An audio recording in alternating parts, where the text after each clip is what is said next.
eh, para el cardiólogo clínico, para los que hacemos imágenes, para todos estos pacientes son complejos. Y nada, las imágenes juegan un rol acá fundamental. Por eso cuando armamos un poquito el programa con la doctora Vidales y nos aceptaron la convocatoria, el doctor Moroz y el doctor Bonelli, nos pareció eh, muy bueno el diseño de esta hora y media que podemos estar charlando acá sobre algunos casos clínicos. Inicialmente la doctora Vidales nos va a hacer una introducción sobre la problemática de este tipo de pacientes y eh, la problemática actual. Laurita ha estado en el Sanatorio Allende, luego se formó en Montreal, en congénitas del adulto, y ahora la tenemos de compañera, lo cual es un lujo. Luego el doctor Morós va a hablar de la parte de imágenes en cuanto a lo referido a eco y transtorácico y transesofágico, que juegan un rol también fundamental, con algunos casos clínicos ilustrativos muy interesantes. Claudio es un amigo, un colega que está en Buenos Aires, en el Hospital Ricardo Gutiérrez, con mucha experiencia también en congénitas del adulto. Y Juan Bonelli, el doctor Bonelli es también un cardiólogo, especialistas en imágenes, y es un lujo tenerlos a los dos, con mucha experiencia sobre todo en tomografía y en resonancia, que muchas veces es la forma de definir las conductas en este tipo de paciente con cardiopatías complejas del adulto. Así que nada, sin robar más tiempo, les agradezco infinitamente la aceptación y el horario y va a salir una charla y una mesa muy linda, me parece. Así que Laurita, bienvenida, comenzás vos Bueno, nomás. Y permiso, también tenemos a dos expertos de hemodinamia y cirugía, el doctor Pacheco y el doctor Blanchino, que nos acompañan y gentilmente han decidido sumarse a esta mesa de expertos. Los dos son colegas del sanatorio. Muchas gracias. bueno, entonces comienzo yo. Permiso. No sé si se logra ver bien la imagen. Perfecto, Lau. Bien. Bueno, yo soy Laura Vidal, formo parte de la unidad de cardiopatías congénitas del Sanatorio Allende. Primero agradezco la invitación de este curso y la verdad que es sumamente interesante el título y la pequeña frase que dice abajo, ¿no? La pieza clave en el rompecabezas, porque a veces es así. Yo voy a hablar un poco más de la parte aburrida del tema, vienen los casos clínicos, que es lo más interesante después. Pretendo hablar sobre la prevalencia que viene en aumento y eso es gracias al aporte brindado por la cirugía, la hemodinamia, las imágenes, las directrices y guías que están fundadas en la medicina basada en la evidencia. Hablo rápidamente sobre historia natural de las cardiopatías congénitas en general y el rol que cumplen las imágenes aquí. Para comenzar, aspectos generales, es una población súper heterogénea. Tenemos pacientes con cardiopatías simples que no requieren nada más que seguimiento y patologías mega complejas con múltiples intervenciones a lo largo de su vida. Pero claramente es una condición crónica, como lo muestra esta figura de la guía de la ESP, que el diagnóstico es o al nacer o antes de nacer, por suerte ahora, con el eco fetal y durante el transcurso de toda la vida del paciente va a tener la necesidad de intervenciones, de operaciones, hospitalizaciones, son pacientes que tienen calidad de vida muchas veces disminuida, muchas veces polimedicados y que llegan a la vida adulta eh, con las patologías cardíacas propias encima de un adulto. Se estima que la prevalencia actual en todo el mundo es de aproximadamente un 9% por 1000 nacidos vivos y que más del 90% de los individuos que nacen con cardiopatías congénitas van a llegar a la vida adulta. Es por eso que las imágenes juegan un rol esencial durante toda la vida del paciente congénito. En cuanto a prevalencia, me pareció interesante mostrar esto. Es un metaanálisis, incorporó datos globales de prevalencia de cardiopatías congénitas en 260 estudios Van desde la década del 70, como pueden ver, hasta casi el 2020. El primer gráfico muestra el número de publicaciones en el transcurso del tiempo y vean ustedes cómo ha ido aumentando. Ya más aproximadamente en el 2010 fue cuando hubo un pico muy grande de publicación al respecto. Y lo mismo sucede con la prevalencia. Hubo un aumento significativo de la prevalencia en los últimos años. La línea azul es la prevalencia y la línea finita celeste son los coeficientes, el intervalo de confianza. En cuanto a qué tipo de cardiopatías, este estudio lo que hizo es separar las lesiones leves de las lesiones moderadas y vemos que las lesiones que son leves aumentaron significativamente, quizás también por el mayor diagnóstico, y aquellas que eran más complejas aumentaron un poquito hasta la década del 80 y luego se estancaron. Probablemente también tenga que ver con el diagnóstico precoz y posteriormente la interrupción del embarazo. Cuando evaluaban este tipo de lesiones, las más frecuentes en relación a las lesiones leves eran la CIA, la CIB y el ductus, y en cuanto a las complejas, los defectos troncales, las obstrucciones del tracto derecho e izquierdo.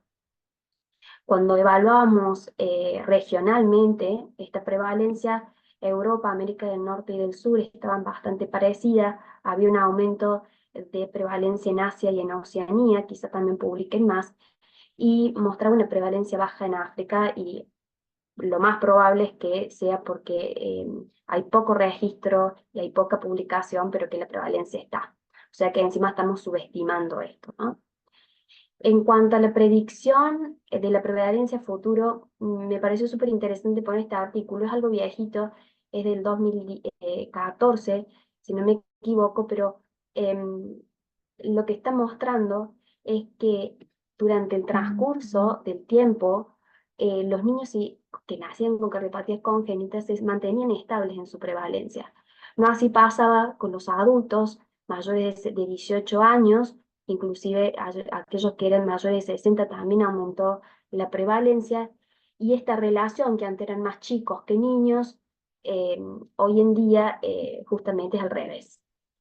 Este es un gráfico que muestra esta relación en el año 65, había una relación niño-adulto de 70-30, se igualó en el 85 y a partir de 2005, y lo sigue haciendo, la relación ha cambiado y es mayor en los adultos que en los niños.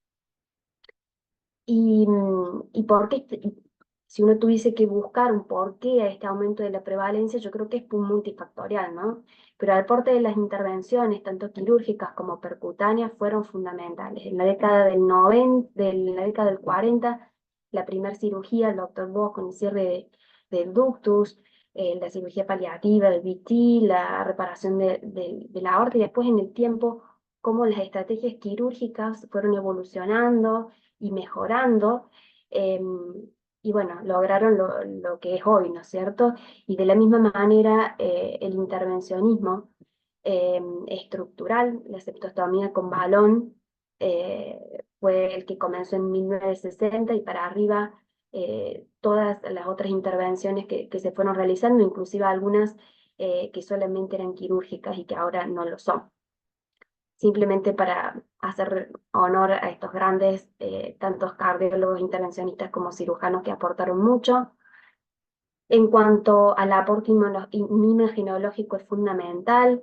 En la década del 50 comienza el ecocardio, más adelante las diferentes modalidades, en el 60 el modo M, en los 80 los Doppler, en los 90 surge el ETE, el contraste, el tisular, y en el 2000 el 3D. Y con eso, como de la par, ha ido surgiendo las nuevas estrategias de un lado y del otro.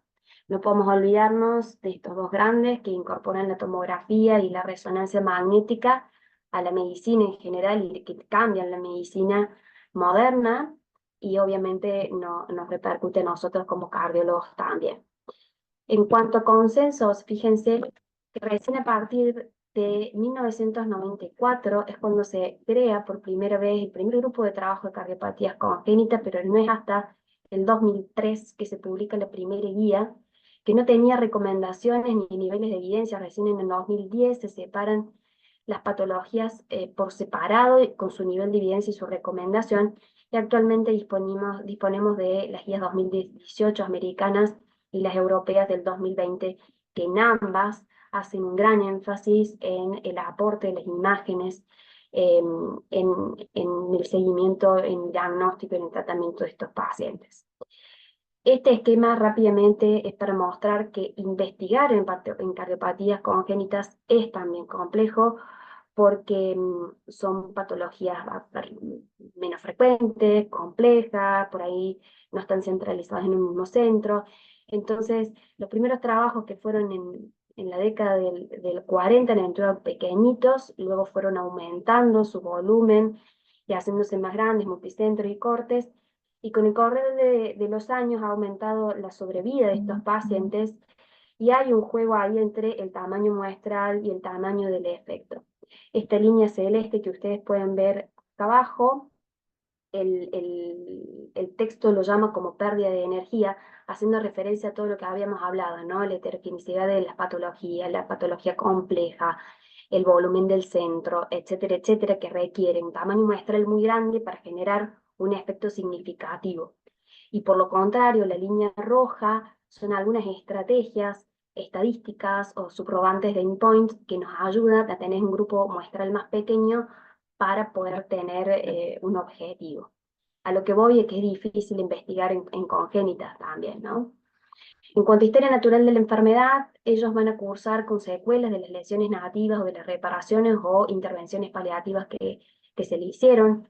Probablemente evolucionen con arritmia, con insuficiencia cardíaca, con hipertensión pulmonar, tienen más probabilidades de endocarditis infecciosa. Según la patología, sobre todo las complejas, van a tener un cierto compromiso multiorgánico y van a llegar a la vida adulta con las cardiopatías adquiridas propias del adulto. Y ahí es el rol que quiero destacar con respecto a las imágenes. Em, es súper importante, obviamente, que hay que saber usar la herramienta en el paciente adecuado, pero está presente en el diagnóstico pre y postnatal, en el seguimiento, en el timing de la intervención, en el planeamiento de la estrategia, ya sea quirúrgico percutánea, en guiar una intervención percutánea y ver y evaluar los resultados periprocedimientos ahí inmediatos, al igual que el ETA intraoperatorio para ciertas intervenciones. Y posterior a las intervenciones, evaluar la necesidad de tomas de nuevas conductas y el pronóstico, es decir, las usamos durante toda la vida. Cada una tiene su fuerte y su debilidad, pero hay que utilizarla racionalmente para cada paciente en particular. Rápidamente, porque quiero ir más que vayan a los casos. Ecocardiografía, el método más utilizado por lejos, el menos invasivo, sujeto obviamente a la ventana acústica del paciente. Utilizamos todas las modalidades eh, y tiene una gran valoración anatómica en el análisis secuencial segmentario y en la lesión particular. Y valoración hemodinámica también, ¿no? Toda la repercusión hemodinámica que genera esa lesión, dilatación de cavidades, función, hipertensión pulmonar, etc. Rápidamente para hablar de dos cosas que si bien no están en las guías en los pacientes congénitos, yo creo que las tenemos que utilizar. Uno es el strain. Hay múltiples estudios de patologías puntuales que se muestran ser predictores, son estudios chicos, las guías todavía no nos avalan, pero yo creo que los tenemos que hacer. Y nos sirve a uno, ¿no? Para decir, bueno, le hice el eco ahora, lo hago en un año y veo cómo va evolucionando para bien, para mal. Y el eco 3D, por supuesto, que sería genial. No todos disponemos del software y aparte estamos muy sujetos a la ventana acústica del paciente. Rápidamente el aporte del eco 3D en las múltiples intervenciones percutáneas que hay hoy en día y cómo juegan el papel en el diagnóstico, en el procedimiento per se y ver si hubo complicaciones o no después. El primer ejemplo es una CIA, el segundo ejemplo es un Pascal en una insuficiencia tricuspidia. Y esto es una simple línea de tiempo que quiero que mostrar estos cuadritos en rojo, que en la evolución de el intervencionismo, el rol de la ecocardiografía fue fundamental. TAC cardíaca, angioTAC gatillada, tiene altas resolución espacial y temporal con rápida adquisición, permite un análisis detallado de la secuencia anatómica, nos da información tanto de la anatomía cardíaca como lo vascular, sobre todo lo vascular, y nos brinda muchísima información también de estructuras extracardíacas. Detecta calcio, permite reconstrucción 3D. Este método es fundamental para los cirujanos y para los hemodinamistas porque nos permite hacer mediciones precisas, evaluar los segmentos afectados, la longitud, el diámetro, las estructuras cercanas, por ejemplo, para un cirujano donde esté el esternón con respecto al ventrículo derecho, y les permite elegir abordajes, elegir tipos de prótesis, dispositivos, número de dispositivos, etcétera. Por supuesto, tiene sus debilidades, requiere frecuencias cardíacas bajas, por eso es necesario beta bloquear a los pacientes para que tengan buena calidad de imagen. Obviamente tiene radiación y se puede no usar contraste, pero lo ideal es usar contraste. Y por supuesto no nos informa hemodinamia ni definición tisular y está sujeto a artefactos. No voy a ir acá en cada patología en particular para dejarle tiempo a los dos que tienen casos clínicos interesantes y no robarle tiempo. En cuanto a resonancia cardíaca y angioresonancia, se utilizan diferentes protocolos de adquisición en tiempos más prolongados, por supuesto, no requiere radiación, nos permite una información mucho más completa, anatómica y hemodinámica, y también información extracardíaca. Y fíjense ustedes todas las cosas que se pueden hacer. Valorar la viabilidad miocárdica, la perfusión, flujo, función y volúmenes de cavidades, evaluar los grandes vasos, la caracterización tisular, la anatomía de las arterias coronarias. Este es un ejemplo de un paciente falot con una insuficiencia pulmonar severa, que se la puede ver ahí en diástole, en un corto después esa regurgitación que se va hacia atrás retrógradamente, la repercusión hemodinámica, fíjense un ventrículo derecho dilatado, una reconstrucción 3D, esta imagen está muy linda, le sirve mucho al hemodinamista para elegir, por ejemplo, qué prótesis utilizar y qué número. Este otro es una obstrucción del tracto con el famoso signo del D-shaped o el signo de la D por la sobrecarga. Y no nos olvidemos de la asociación con la anomalía coronaria de la patología de Fallot. Rápidamente, linfografía por IRM utilizando T2. No voy a ir al detalle, pero sí en nuestros pacientes Fontan, qué importante es tener una linfografía y evaluar la perfusión o la anomalía de la perfusión, y se distingue en 4 grados y pretendemos siempre estar ahí en el 1, en el 2 y no en 3 y 4. 4D Flow, obviamente necesitamos un software especial, pero es súper interesante la información que nos brinda. El primer ejemplo es una estenosis pulmonar, en donde hay un aumento del flujo a nivel de la válvula y que inclusive repercute hacia las ramas. El segundo caso, una coartación, prácticamente una interrupción, donde deja de haber flujo y hay colaterales que le están suministrando esa sangre. Y el tercer ejemplo, un retorno venoso anormal parcial con el drenaje anómalo de una CIA de tipo seno venoso. Y el especialista puede inclusive evaluar la repercusión que esto implica. No los canso más con la introducción y dejo a los otros autores que hablen de los ejemplos. Gracias, doctora Vidal, excelente la introducción. Y pasamos al doctor Morós. Cuando puedas, Claudio, gracias.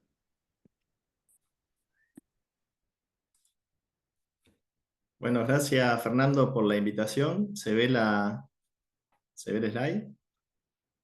Perfecto. Bien. Bueno, vamos a arrancar en honor al tiempo y yo voy a hablar en realidad voy a mostrar 4 casos clínicos de diferentes cardiopatías y la utilidad diagnóstica pre y post-terapéutica con los métodos diagnósticos. El primer caso es una CIA senovenosa y vamos a ver un poco de cómo podemos ampliar el horizonte terapéutico en estos pacientes. Se trata de una paciente femenina de 32 años, Río Grande, que en diciembre del 2021 comienza con palpitaciones. Se le hace un electro y un eco y ven dilatación de cavidades derecha. Consulta en el 2022 también, con una semiología de primer ruido y segundo ruido, con segundo ruido desdoblado y un soplo pulmonar de una cruz. Y esta es la placa, pueden ver una cardiomegalia moderada con un arco medio saliente. Antes de entrar al eco, quiero que repasemos el corte subcostal, que es muy importante para detectar cardiopatía congénita. Y acá tenemos el subcostal, una visión coronal, donde nos queda la aurícula derecha arriba y la aurícula izquierda abajo. Rotando el ángulo a 90 grados, vemos el corte sagital o el eje de cavas, donde vamos a ver la cava superior abajo y la cava inferior arriba, la aurícula derecha superior y la aurícula izquierda inferior. Este es el primer eco de la paciente. Noten cómo la imagen no es tan buena, pero en este eco se ven cavidades derechas dilatadas y se sospecha una probable CIA senovenosa con anomalía parcial del retorno venoso. Obviamente la imagen no es buena, tampoco podíamos decidir si esto lo tenía o no lo tenía, y se decide realizar un eco transesofágico. Quiero aclarar que los ecos transesofágicos que hacemos en el hospital son con anestesia local, no van con sedación, y son bien tolerados. Bueno, esta paciente pueden ver acá arriba un eje a 114, 120 grados, es el eje de cavas, y van a notar, pueden ver acá en el dedito, esta es la vena cava superior y cómo hay una falta de defecto. Cuando ponemos el color vemos pasaje a través del defecto y esto es una CIA senovenosa que tenía aproximadamente medido 18 milímetros o 1,8 centímetros. Este es el defecto que provocaba la dilatación de la cavidad derecha y los síntomas en esta paciente y era detectado por primera vez a los 22 años. Sabiendo que existen otros métodos de cierre de este tipo de CIA, publicados como pueden ver en este artículo en el año 2020, a través de stent forrados, obviamente tienen que ver si el stent no tapa las venas, porque estos generalmente van con casos de anomalías del retorno venoso, es que se le pide a esta paciente una angiotomografía, una TAC multi-slide. De esto va a hablar seguramente Juan Manuel, así que no me voy a meter en esto, pero este es un método imprescindible para saber si podemos cerrar este defecto a través de un stent. A la paciente, acá ven, esta es una revisión de este método, donde 96 CIA senovenosas se la evalúa para ver si se puede cerrar a través de un stent forrado, y fíjense acá abajo que el 27% de los 96 casos fueron aptos para cierre percutáneo, 33% fueron rechazados, y hay un 40% donde es limítrofe y donde se considera que depende del equipo hemodinámico y de la experiencia, donde se puede intentar el cierre para evitar una cirugía en este tipo de pacientes. Se le realiza a esta paciente la tomografía multislide, se evidencia una anomalía parcial del retorno venoso con drenaje en vena cava pulmonar, en vena pulmonar superior derecha, a nivel de la cava superior, y se ve la CIA que es de 8 por 12 milímetros. Lo ve el equipo de hemodinamia, decide que estaba lejos de las venas pulmonares, ahí pueden ver el cateterismo a la izquierda, y se procede a colocar, en este caso pueden ver dos stents forrados, donde con esto se ocluye el defecto o se trata de ocluir el defecto del seno venoso. Obviamente la paciente vuelve a control y hacemos el control otra vez, un eco transesofágico de control post colocación del stent. Entonces pueden ver en el mismo eje de cava, acá arriba, la imagen del stent, el defecto que no ha sido cerrado completamente, y acá a la derecha pueden ver en color cómo pasa a través del defecto y habían tenido una punción transeptal, así que también tenía una fenestración en el medio del septum interauricular. Esa fenestración era de 4 milímetros. Y el defecto que faltaba cerrar tenía entre 6 y 7 milímetros. Entonces, se vuelve a hacer otro cateterismo, esto es meses posteriores, y se coloca otro stent por encima de los dos stents que tenía, otro stent forrado, cerrando el defecto. Acá pueden ver el control radiográfico, pueden ver acá cómo va quedando el cierre, y también se aplica y se cierra la obstrucción a través de un Amplatzer, ¿sí? Entonces, se coloca otro estrés más largo y se cierra la obstrucción, se cierra la perforación que tenía el septum interauricular con un dispositivo Amplatzer. En el centro pueden ver la placa, y cuando vean una placa con varios estén ubicados sobre la vena cava superior, tienen que pensar que puede ser una paciente que hayan cerrado una CIA seno-venoso, si la paciente no sabe referirle qué procedimiento ha tenido. A la izquierda pueden ver un subcostal, un eje de cava, donde pueden notar la presencia del estén que se introduce en la aurícula a través de la vena cava, y abajo en color pueden notar de que no hay pasaje y se ha cerrado el defecto. Lo mismo pueden ver en las otras dos proyecciones a la derecha. Vemos arriba un eje de los vasos, un eje corto de los vasos, y noten cómo vemos acá el dispositivo, lo vemos desde el 4 cámara, ¿sí? Y colocando el color no vemos pasaje a través del defecto de la CIA seno-venoso.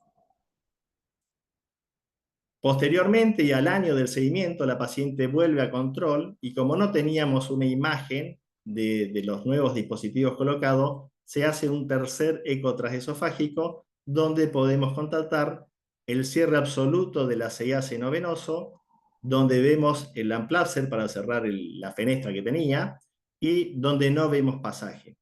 Actualmente la paciente está asintomática, hace una vida completamente normal, y como para ir terminando, concluimos que el cierre percutáneo de la CIA seno-venoso es una atractiva alternativa al tratamiento quirúrgico. Debemos apoyar a las imágenes ecocardiográficas transtorácicas y transesofágicas con la tomografía multislide con reconstrucción 3D. Fernando, no sé si quieren hacer alguna pregunta o avanzo con el siguiente caso. A mí, perdón, Claudio, me gustaría preguntarte si utilizan el test de oclusión con balón elastomérico para tomar la decisión de la factibilidad de cerrarla en forma percutánea. En este caso, En la CIA tipo seno venoso. no, lo que sí se hace es estar seguro de que la paciente no tenga hipertensión pulmonar, ¿sí? Entonces, si si tenemos una duda, directamente se hace un cateterismo y se miden las presiones pulmonares. Generalmente esta paciente es más joven, es menos probable que lo tenga, pero por encima, yo diría, de los 30 a 35 años, ya de rutina tomamos y medimos la presión pulmonar. No, a lo Cuando el mejor paciente... no me expresé bien, Claudio.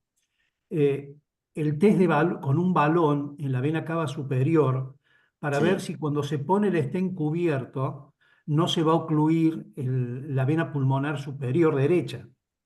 Porque como ella está drenando en la pared posterior, es probable que el stent cubierto, de hecho, por eso se descartan algunos casos, ¿no? Porque el stent Claro, claro. cubierto puede ocluir la vena pulmonar.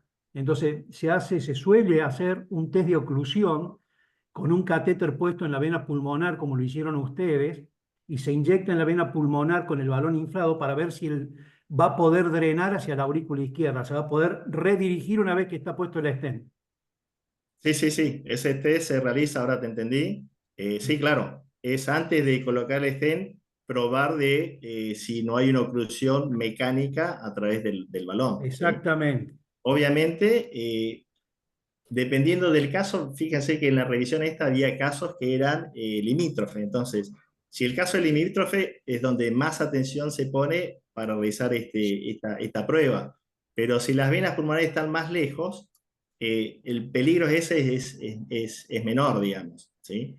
Pero sí, hay que hacer esa prueba de oclusión antes de colocar el stent, porque una vez que está colocado ya no hay vuelta atrás. Entonces, vamos a transformar en una paciente quirúrgica si obstruimos una vena pulmonar. Por eso es tan importante la reconstrucción tridimensional y la tomografía multislide antes de decidir el caso. Claudio, y el monitoreo intraprocedimiento con trans, Lo estaban haciendo por lo que veo ahí. Ese defecto, porque después lo ven después al defecto residual. No estaba patente La en realidad el- es que el diagnóstico fue hecho todo en el hospital de niños, en el Gutiérrez, ¿sí? Ah, Cuando perfecto. mandamos a cerrar, se va a otro centro y ya el ecografista no es el de congénita. Entonces, generalmente le toca el ecografista de cardiólogo adulto. Entonces, por ahí fue parte del entrenamiento, parte de cómo lo miraron. El tema es que Claro. cuando ella sale del procedimiento, ya se veía que tenía un defecto residual. Ah, Entonces el equipo de hemodinamia decidió esperar unos meses, esperar que se acomode un poco y después volver a intentar para no estar prolongando. Pero yo creo que sí, por ahí fue un defecto de la técnica del eco transesofágico durante el procedimiento, porque ahí le podrían haber dicho, no, todavía está abierto, qué sé yo, porque ujú. se ve claramente que el stent no cubría toda la seguida senovenosa.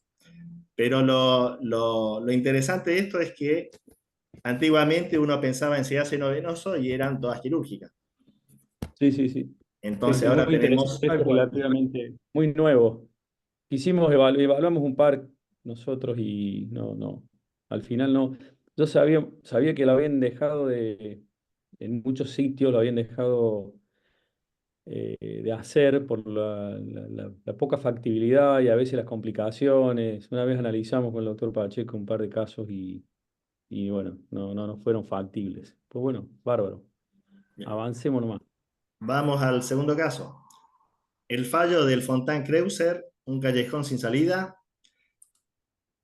Bueno, como introducción decimos que el camino a tratamiento quirúrgico al paciente con ventrículo único es largo y complejo y requiere un control cardiológico exhaustivo y competente para su buena resolución. Hay nuevos desafíos terapéuticos que se presentan en los pacientes cuando llegan a la adultez y vamos a presentar el caso de una paciente de 35 años con una atresia tricuspidia 1B que tiene su primer cirugía a los 11 meses de vida con una anastomosis subclavio pulmonar derecha en 1984 y una segunda cirugía que es un atrio pulmonar a los 3 años de vida. A la derecha pueden ver el grafiquito de lo que sería el atrio pulmonar, que no era otra cosa que conectar la orejuela a la rama derecha. Y el problema de esto es que si bien solucionaba el tema de la oxigenación, generaba esto en la evolución. Lo que ven acá abajo es una gran aurícula derecha, ¿sí? Una aurícula, mega aurícula derecha, y esto va generando arritmia. Acá pueden ver entonces cómo hay una atresia tricuspidia, no se ve la tricuspide, pueden ver un ventrículo izquierdo, una válvula mitral, que más adelante vamos a ver que es competente, pero esta paciente a los 21 años de edad comienza a tener aleteo auricular, necesitó en 3 oportunidades cardioversión, tuve múltiples internaciones. La función, como pueden ver por eco, es normal. Se han hecho resonancia y la función también estaba conservada en esta paciente. Otras imágenes más en detalles, entonces pueden ver la aurícula derecha gigante, la válvula B, y acá abajo pueden ver que la válvula B es competente, tiene una mínima pérdida y esto es muy bueno para ese ventrículo izquierdo y para un Fontán. Debido a que la paciente persistía en arritmia y cada vez estaba más sintomática, se le hace la tercera cirugía en el año 2010 y ahí va una reconversión, y esto a los 26 años. Esto se hizo en la clínica Basterrica con el doctor Kreuzer, y pueden notar acá, esto es un 4 cámara, que lo que se hizo fue colocar un tubo intracardíaco fenestrado con marcapaso epicárdico. Entonces acá en la aurícula pueden ver esto redondo que es el tubo y esto es la fenestra, es por acá donde sale sangre. Este es el tubo a través y acá también pueden ver la fenestra. Nuevamente lo mismo, pueden ver acá arriba entonces el tubo intraauricular con una fenestra que da bastante, que tira bastante, y la válvula B que es competente. Cuando se analiza el flujo de la fenestra, se considera que la fenestra tiene mucho flujo y supera el metro, como pueden ver acá, y se considera que la fenestra tiene un alto flujo y esto estaba dando síntomas a la paciente, razón por la cual se le hace un consumo de oxígeno y se nota que la VO2 está disminuida, esto representaba el un porcentaje bajo para un ventrículo único. La paciente estaba con una saturación del 70%, presentaba disnea, una BBCO2 elevada, 54,4, y esto es por la cianosis. Entonces, el Ateneo se decide hacer un cateterismo terapéutico para cierre de fenestra con el dispositivo Amplatzer. Estamos hablando del año 2012. Se decide cerrar la fenestra. Acá pueden ver el cateterismo a la izquierda, pueden ver el Amplatzer y el control del contraste donde ya no hay pasaje a través de la fenestra. Acá a la derecha pueden ver 4 cámaras. Noten que donde está el tubo, ahora van a ver esta imagen radiodensa que corresponde a ecodensa, perdón, que corresponde al Amplatzer, ¿sí? Pasan 2 o 3 años, la paciente está estable, pero en el 2015 un nuevo consumo de oxígeno ve una caída de la VO2 a 18. En el 2016 sigue cayendo la VO2 a 16,5 y la paciente nuevamente se encuentra con una saturación del 70% y disnea. Hace múltiples consultas a guardia por disnea e insaturación, 74%, y en el 2017 nuevamente consulta con astenia, dinamia y una saturación baja para un bypass. Se le hace un eco, el eco muestra una válvula AB con insuficiencia leve, el Glenn bidireccional no pulsátil, la función del ventrículo izquierdo por 3D era al 60%, con una excursión mitral disminuida y una mesentérica con resistencia aumentada. El eco es bastante poco, nos ayuda poco a valorar completamente el bypass o el Fontan-Kreuzer, ¿sí? Entonces el Fontan puede estar disfuncionante y el eco no muestra tantas alteraciones. Si ustedes ven acá, noten que la función está bastante bien, 60%, el Glenn es direccional y no pulsátil. El único indicio que nos dice que puede estar no funcionando bien es la mesentérica con una resistencia aumentada. Se plantea entonces la disfunción del bypass total. Y aparte los síntomas, obviamente hablan de que está disfuncionando ese Fontan-Kreuzer. Entonces, ¿por qué disfunciona el bypass? Esta es una excelente revisión sobre el manejo del paciente con Fontan adulto, donde se revisan todos los temas que corresponden al Fontan. Y podemos decir que la disfunción puede ser por disfunción ventricular, por insuficiencia de la válvula B, por alteración de la anatomía anatómica del sistema, por colaterales, por tromboembolismo crónico, por aumento de la resistencia vascular, por arritmia o por fallo del marcapaso. Recuerden que la paciente tenía marcapaso. Bueno, se evalúa a la paciente para ver la función ventricular. Acá pueden ver el eco 3D con la FEI de 3D que era de 49,2%, es decir, una FEI para un ventrículo único conservada. Pueden ver el electrocardiograma en el cual está marcapaseado. Le hicimos el sincromas que para medir la disincronía ventricular, la cual no la tenía, porque tenía 0,42 y los sincrónicos van de 0 a 0,4. Buscamos la evidencia de trombos pulmonares. Acá pueden ver el cateterismo. Entonces ven la rama izquierda, están entrando por el tubo desde abajo, y acá están entrando hasta el Glenn por arriba, pero se descartó la presencia de trombos en la pulmonar, así que tromboembolismo tampoco era. Cuando hacen el cateterismo, lo que observa la gente de hemodinamia, y está acá abajo anotado, es el pasaje de contraste de derecha a izquierda en la porción inferior del tubo extracardíaco, muy próximo a la unión de la vena cava inferior. Se realiza una prueba de oclusión en esa zona, se ocluye con un balón de 8×20, y con esa oclusión aumenta la saturación. Es decir, que esta paciente de saturar 74 pasa a saturar prácticamente 93%. Entonces, para que nos ubiquemos, el problema que habían encontrado los hemodinamistas en la parte distal del tubo es la unión del tubo con la vena cava inferior. Pedimos una tomografía multislide para valorar el tubo. Lamentablemente no la hizo Juan Manuel porque hubiéramos obtenido mucho más datos. Solamente nos informaron las coronarias y del tubo no se fijaron. Entonces decidimos hacer un eco transesofágico para valorar el tubo. Y entonces, Recuerden que el tubo está, lo fuimos hablando de arriba hacia abajo, así desde la parte proximal, tubo medial y tubo distal.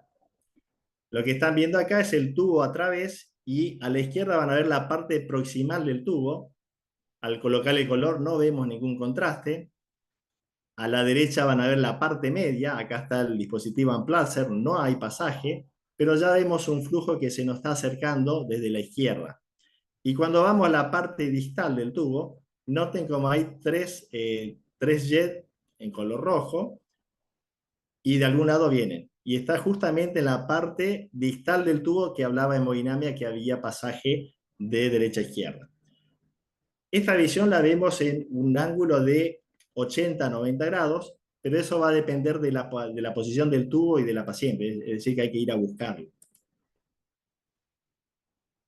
Cuando hacemos el corte a través, fíjense acá arriba, estamos cortando así con el eco transesofágico, lo que estamos viendo es la parte medial, acá está el dispositivo Unplacer, que se lo ve muy bien, no tiene pérdida el dispositivo, acá lo pueden ver en más grande, abajo.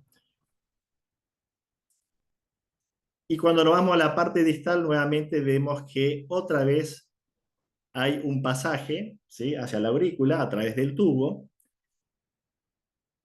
Es decir, que la paciente volvió a tener fenestra o fabricó su propia fenestra. Esto para repasar, entonces parte proximal el tubo está bien, parte medial el tubo está bien, parte distal tenemos pasaje otra vez a través del tubo. Se presenta el ateneo y se pregunta, bueno, ¿qué conducta tenemos que seguir con esta paciente? Se plantea colocar stent forrados en la zona, debido a que con la oclusión la paciente mejoraba la saturación, una nueva cirugía o dejarla en tratamiento médico. Se discutió bastante y lo que se decidió fue, y basándonos en este trabajo, con el uso de ambrisentan que aumentaba la capacidad aeróbica de los pacientes con Fontan, se decide medicarla con ambrisentan 5 miligramos y ver la respuesta terapéutica a ver si se podía evitar algún otro procedimiento. Sabiendo que la paciente se había cerrado la fenestra y volvió a generar una propia fenestra, es decir, que había una sobrecarga en el sistema del Fontan que necesitaba descargarse a través de la fenestra o de la fenestra que se fabricó posteriormente. Esta paciente nos llama a la semana que comienza a tomar la ambrisentan y de saturar 74 pasó a saturar 88. Me dice, ¿qué me diste?, me dice la paciente.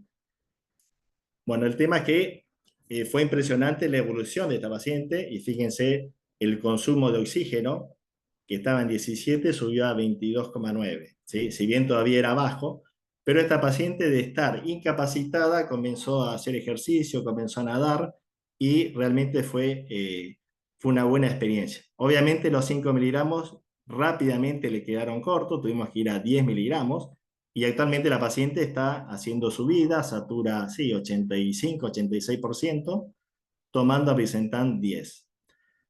En la conclusión de este caso para nosotros fue que nuevas alternativas terapéuticas deben ser tenidas en cuenta en pacientes con Fontan-Kreuzer disfuncionante. El cierre de la fenestra no soluciona el problema de la disfunción del bypass total del ventrículo derecho, y eso lo tenemos más claro ahora, año 2024, pero en el 2012 generalmente se mandaban a cierre de fenestra. ¿Preguntas? Qué casito. No sé si Laura o doctor Blangino, pero son probablemente los de mayor desafío de estos pacientes, por lejos. Tuviste suerte en el transcurso del tiempo, en todo este tiempo. Yo hago un comentario por ahí, ustedes también me pueden comentar en relación a su experiencia. Sabemos que el paciente Fontan tiene múltiples causas para tener hipertensión pulmonar, microtrombos, trombos silentes, sobrecarga de presión, un ventrículo que no es una bomba, perdón, ausencia de ventrículo, etcétera, etcétera. Algunos artículos ya están hablando de incorporar anticoagulantes, y también incorporar vasodilatadores pulmonares de manera medio rutinaria en función a ciertos estudios. Por ejemplo, lo que hablamos recién, la linfografía, evaluar la función hepática, etcétera, etcétera. No sé qué experiencias tienen ustedes con sus pacientes. Sí, esta paciente tiene hecho una linfografía, era tipo 2, DORI 2, ¿sí? Y la realidad es que fue por descarte, o sea, sabemos que existe un trabajo que se hizo en Fontán, que fue el Rubato, que ni siquiera se publicó, con drogas específicas, pero el único trabajo que teníamos que apoyaba el uso era uno de Bosentan y otro que era el de Ambrisentan, que mejoraba la clase funcional. Lo que nosotros queríamos era mejorar la clase funcional de la paciente. Eso lo logramos. No tenemos todavía los trabajos o los trials para apoyar ese tratamiento, ¿sí? Creo que es algo muy seleccionado en esta paciente. Es más, de todos los pacientes que tenemos con Fontán, creo que tenemos 2 o 3 con la medicación específica para presión pulmonar, pero no mucho más, ¿sí? La mayoría son casos donde falla la válvula B, donde hay trombos, donde hay... Y la otra es, la política del hospital de niños es todos se van anticoagulados, incluso los adultos siguen anticoagulados de por vida. A diferencia de otros centros, nuestro centro los sigue anticoagulando de por vida y actualmente estamos usando en algunos casos anticoagulantes directos, si no tienen prótesis. No, gracias, Claudio. Bueno, Vamos con el que sigue. pasamos al tercer caso. Este es más cortito. Bueno, este lo llamé "No todo es hipertensión pulmonar en cardiopatía congénita en adulto". Es una paciente de 40 años de Buenos Aires con una CIB perimembranosa restrictiva desde la infancia, 3 embarazos sin complicaciones. En el año 2009 se presenta a un control por disnea clase funcional 2. La semiología es un soplo de CIB, que es un soplo sistólico mesocárdico, de 3 cruces, con un segundo ruido aumentado. Acá a la izquierda, a la derecha pueden ver la placa, es una placa normal, está un poco penetrada, pero sin cardiomegalia. Le hacen un eco, el eco tiene mala ventana acústica, se ve la CIB de 80 milímetros de mercurio gradiente, con una IT de 4 metros, de IT, o sea, alta, dilatación de cadera derecha, y se plantea el diagnóstico de CIB más hipertensión pulmonar. Así es derivada la paciente al hospital desde el mundo de la cardiología de adulto. Entonces, como tenía mala ventana, obviamente fuimos otra vez hacia el eco transesofágico. En el eco transesofágico, y bueno, el corte que tienen que ver para ver el tracto de salida del ventrículo izquierdo es el de 120 grados, rotando la manguera. Al rotar la manguera tienen el tracto de salida, y si la rotan hacia el otro lado van a tener el eje de Cavas, ¿sí? Es una maniobra bastante sencilla. Y acá pueden ver la aorta y la CIB que está muy pegada a la válvula aórtica. A la izquierda pueden ver el defecto, que tiene 3,4 milímetros. Esta CIB tenía un gradiente de 70 milímetros de mercurio, es decir que uno le informaría como una CIB restrictiva, pequeña, difícil que dé hipertensión pulmonar, uno estaría pensando ya en eso. Y cuando seguimos haciendo los distintos cortes, este es un corte que sería cercano a los 0 grados, en 4 cámaras, fíjense que a la izquierda está el ventrículo derecho y noten cómo hay un crecimiento muscular medio ventricular a nivel del ventrículo derecho, ¿sí? Acá se nota mejor, acá tenemos ventrículo derecho, tracto de entrada, ventrículo derecho, tracto de salida, ¿sí? Noten cómo acá hay un adelgazamiento de la cavidad. Y obviamente cuando ponemos el color aparece el aliasing, y acá hay gradiente. A la izquierda está la foto y acá está el ciclando. Ven cómo hay aliasing. Y si esto se informa como una obstrucción del ventrículo derecho medio ventricular. Cuando medimos la obstrucción, esta alcanza los 4 metros, es decir que la IT que estaban midiendo, en realidad lo que estaba expresando era la obstrucción medio ventricular del ventrículo derecho. Y el eco se informa como un ventrículo derecho dividido con obstrucción medio ventricular a 3,5 centímetros del anillo tricuspidio y del anillo pulmonar, la obstrucción de 77 milímetros de mercurio, con un anillo pulmonar de 2,9 y una CIB de 3,5, que era pequeña, y esto no es hipertensión pulmonar, sino esto es una doble cámara del ventrículo derecho. Esto le agradezco a Nacho Lugones, que es de su página de internet, de cardiopatías congénitas, y acá tienen la definición de lo que es la doble cámara, que es una enfermedad que consiste en la presencia de una banda muscular que divide al ventrículo derecho en dos cámaras de presión, una de presión alta, anterior, o proximal, y otra de presión baja o posterior, o distal. Y el orificio que comunica ambas cámaras se llama osteo infundibuli. Se le hace un cateterismo cardíaco donde se descarta la presencia de hipertensión pulmonar y la paciente es referida a cirugía para cierre de SIB y desobstrucción del ventrículo derecho. Este crecimiento, porque dicen, ¿por qué no tuvo síntomas antes? Porque este crecimiento es reactivo al jet de la CIB. O sea, esa CIB pega en el ventrículo derecho y genera ese crecimiento en forma reactiva, y esto se da en los años. No sucede en todos los pacientes y por eso es algo bastante infrecuente de ver. La paciente se operó, evolucionó muy bien y quedó asintomática. Acá les dejo este artículo, que es un artículo de revisión de ecografía para el diagnóstico de hipertensión pulmonar, y está muy bueno, y donde tienen los distintos tipos de cardiopatía y los métodos ecográficos que pueden utilizar para detectar hipertensión pulmonar. Lo que sí dice la revisión es que si hay dudas hay que hacer un cateterismo y medir la presión pulmonar. Y acá termina el tercer caso. Eso, Ahí Claudio, tiene. Sí. no es hay ventrículos derecho bipartitos sin CIB, ¿no? Eh, Mira, de los casos que tenemos, es este es raro, el pero único caso de doble cámara que he visto hasta ahora. sí. O sea, existen los BD bipartitos, pero sin la de 6B, sin el jet de 6B, como decís vos ahí, como un crecimiento de la banda, arriba de la banda moderadora, y tienen un gradiente ahí muy alto y también generan estas confusiones, como decís vos. Lindo caso. Totalmente. Sí, sí, hay que ir a ver. Y bueno, si quedan dudas, el eco transesofágico es un buen método para ver. ¿Hay tiempo para el Bárbaro. cuarto? Sí, Reemplazo de válvula pulmonar percutánea. Esta es una paciente de 28 años de Buenos Aires, atresia pulmonar con CIB. Se hace una cirugía a los 2 días de vida, una anastomosis pulmonar izquierda, con reparación de la atresia pulmonar con CIB a los 3 años. ¿Sí?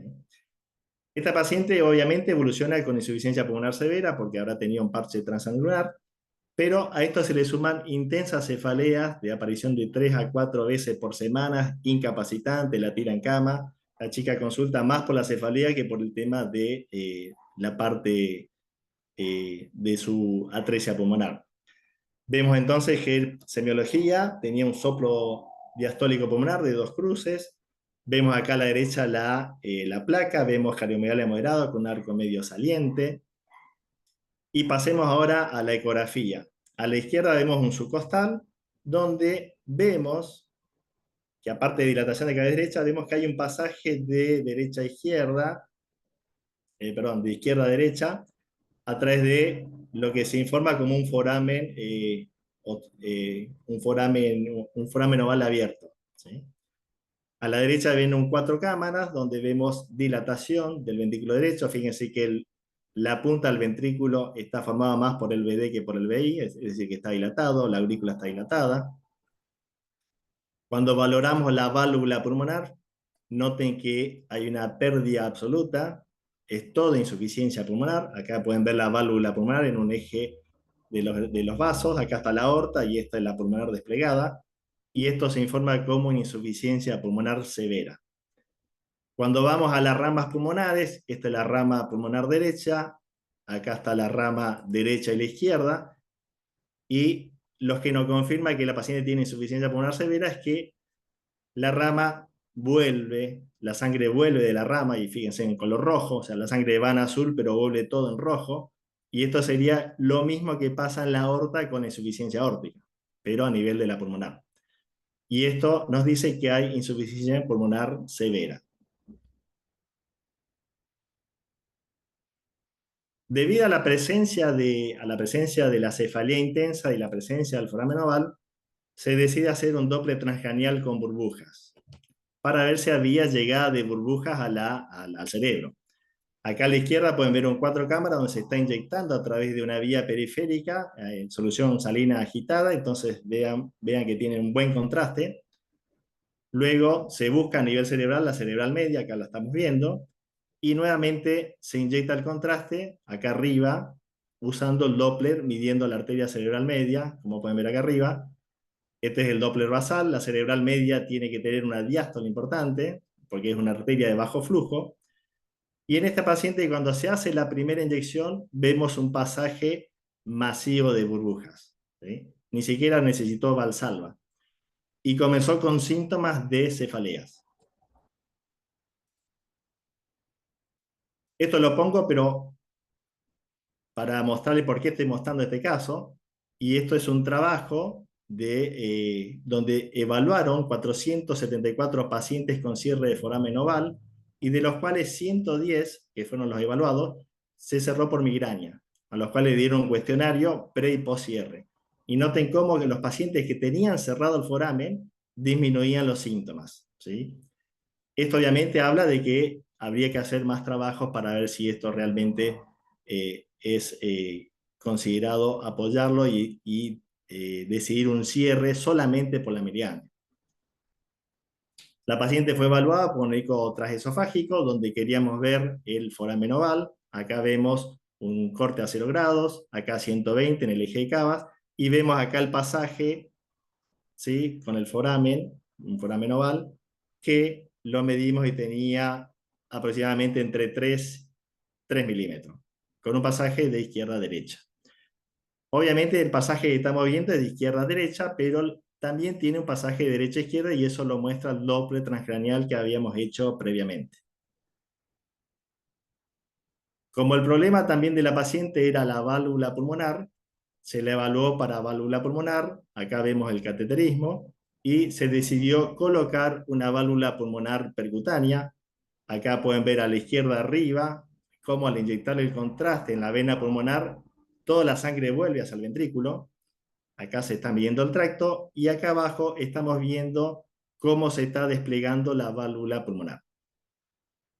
Esta válvula pulmonar es una Pulta, se puso en el Hospital Fernández, con el cual estamos trabajando, y fíjense cómo se despliega la válvula, y acá vemos el contraste donde al inyectar el contraste en la pulmonar, esto ya no refluye hacia el ventrículo derecho, es decir que ha quedado sin insuficiencia pulmonar.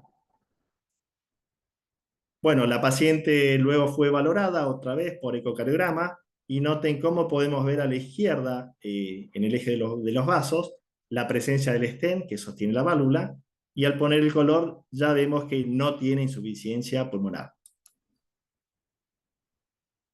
Esto es la misma imagen, la válvula y con color. Y esto para que vean el comparativo de la misma pulmonar preválvula y posválvula. Entonces, a la izquierda ven como la sangre va y viene en rojo, y acá solamente la ven irse en azul, pero no vuelve en rojo. Es decir, que acá ya no tiene insuficiencia pulmonar. Este es un 4K de la paciente, y les dejo este artículo que, si bien es viejo, nos habla de los reemplazos percutáneos en la cardiopatía congénita, y les muestra todas las válvulas disponibles. Faltan algunas porque esto es del año 2018, pero es un buen artículo para ir repasando todas las posibilidades terapéuticas de válvulas percutáneas en pacientes congénitos. Y con eso terminé el cuarto caso. Muchas gracias, Claudio. Le hemos dado poca participación al cirujano. Vos me parece que estás peleado con los cirujanos allá en Buenos Aires, pero tienen más acceso eh, a los dispositivos que acá en Córdoba, me parece, pero lindos casos y... La eh, realidad, ¿sabés? Lo que pasa es que no conseguimos operar al congénito adulto. Cuando mandamos a operar a un paciente congénito, pueden pasar 2 años que no se operaron. Entonces no tenemos centros que operen pacientes congénitos adultos. El que se termina operando es porque tiene obra social, pero el que no la tiene, entonces tratamos de hacer lo máximo que se puede con la parte de hemodinámica, y por eso vas a ver muchas resoluciones hemodinámicas.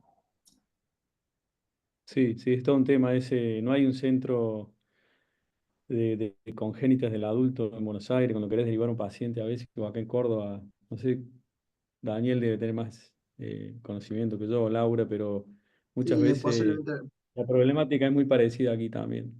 sí, aquí en Córdoba posiblemente un centro del Hospital San Roque sea el que tiene un poquito más de experiencia, pero sí, es una problemática en la salud pública. Sí. No sé, En, Graciela, vos Buena- estás en una parte en pública y Buenos Aires, el único centro que hemos derivado, pero cuesta derivar, es el Cruce, sí, el Hospital del Cruce. Pero el resto de los hospitales no hemos logrado operar a ni un paciente público, digamos, ¿no? Y en la parte privada, ¿cómo hacen con estos casos, por ejemplo, estos pacientes? Nosotros la experiencia habitualmente lo discutimos, obviamente, en el Heart Team, sobre todo el congénito, y, y se decide en equipo, ¿no? La conducta, pero sobre todo basado en el riesgo quirúrgico. Cuando el riesgo quirúrgico es bajo, habitualmente hacemos inicialmente una cirugía para ponerle una buena válvula biológica de un buen tamaño para después permitir un valve-in-valve, ¿no? En un futuro. Pero también depende de cuántas esternotomías tuvo y eso. ¿Cómo lo manejan ustedes en la parte privada, estos casos, por ejemplo, esta paciente? No, la parte privada, por ejemplo, yo estoy en el Sanatorio Güemes también, y sí, ahí se consensúa con los cirujanos, los hemodinamistas, se hace un ateneo, y bueno, se trata de llegar a una resolución, que si es quirúrgica, se trata de poner una biológica grande, cosa que después permita la colocación de una percutánea, porque sabemos que las biológicas terminan fallando también. Sí, sí, sí, obviamente. Sí, sí, sí. Nosotros bueno, en el Hospital Córdoba operamos congénitos, pero no muy complejos que tengan 3, 4, 2 cirugías, digamos, es como dice Claro. el doctor, digamos. Los otros congénitos sí, digamos, ningún problema. sí, es muy complejo. Claudio, muchísimas gracias. Se, se- te vamos a liberar porque tiene cumpleaños de una sobrina de 15, así que gentilmente se ha ofrecido a ilustrarnos, la verdad que muy buenos casos y es una problemática, creo que a todos les ha venido bien y nos sirve contar lo que pasa también con ustedes en Buenos Aires y saber que tenemos algo en común que es la resolución de estos casos. Así que no sé si hay alguna pregunta más, pero te agradezco mucho, Claudio. Yo Y solamente vamos a... saber qué pasó al final. El shunt, al sacarle la sobrecarga del ventrículo derecho, el FOB, el shunt que tenía, ¿eso desapareció o no? No, no, no. La paciente sigue con cefaleas y bueno, la idea es decidir si cerrar o no el foramen ese. Eh, el tema que también al ser público dependemos de que esté el dispositivo, bueno, pero basándonos en los que hemos leído y la cantidad de síntomas que tiene la paciente, sí, lo más probable es que decidamos cerrar el foramen. Pero más porque tiene un transcranial con pasaje masivo. Claro. Sí. Bárbaro. Bueno, muchísimas Muchas gracias. gracias. Gracias a ustedes. Gracias, Claudio. Que tenga buena noche y Gracias, en honor al bueno. tiempo también, Saludo a la gente y muchas gracias por la invitación.